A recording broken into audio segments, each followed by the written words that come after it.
Mantan Gubernur DKI Jakarta Anies Baswedan telah dideklarasikan sebagai Baca Pres 2024 dari Partai Nasdem. Meski begitu, Anies ternyata belum benar-benar pasti bisa maju ke pemilu 2024. Bahkan menurut Wakil Ketua Umum Partai Gelora, Fahri Hamzah, Anies bisa jadi gagal maju sebagai Capres 2024.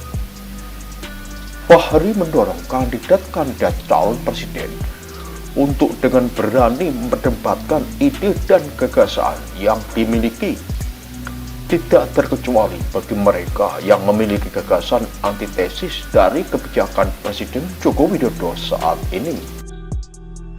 Pembicaraan itu jadi penuh nuansa sindiran dan diduga bermuara pada pembahasan soal nasib Anies di pemilu 2024. Fahri menilai seharusnya para kandidat capres bertarung gagasan terlebih dahulu sebelum partai-partai politik membentuk koalisi. Sehingga koalisi yang terbentuk bukan sekedar untuk mendukung ketokohan atau paham kelompok tertentu, melainkan untuk memperjuangkan gagasan. Menurut Fahri, sebaiknya pencalonan presiden dilakukan dalam 3 tahap, yang sekaligus dapat mencegah politik uang.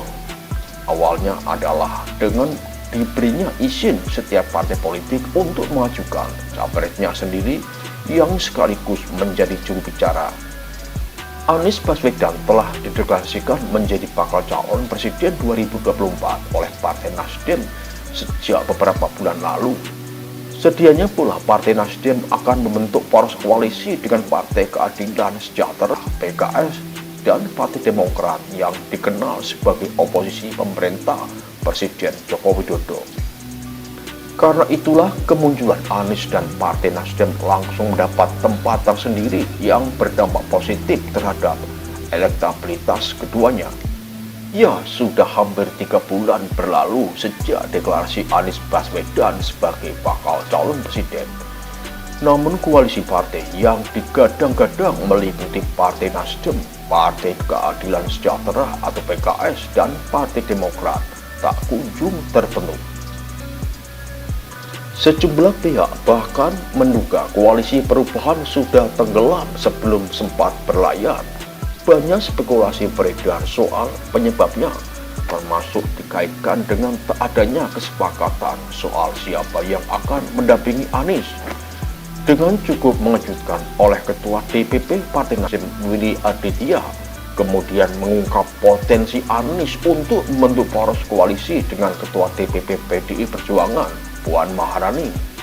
Willy terlihat menganalogikan Anies selainnya calon pengantin yang tengah menimbang bibit bebet bobot untuk pasangan kelak. Pernyataan ini pun ditanggapi dengan tawa politikus PDI Perjuangan Masinton Pasaribu yang juga hadir sebagai narasumber.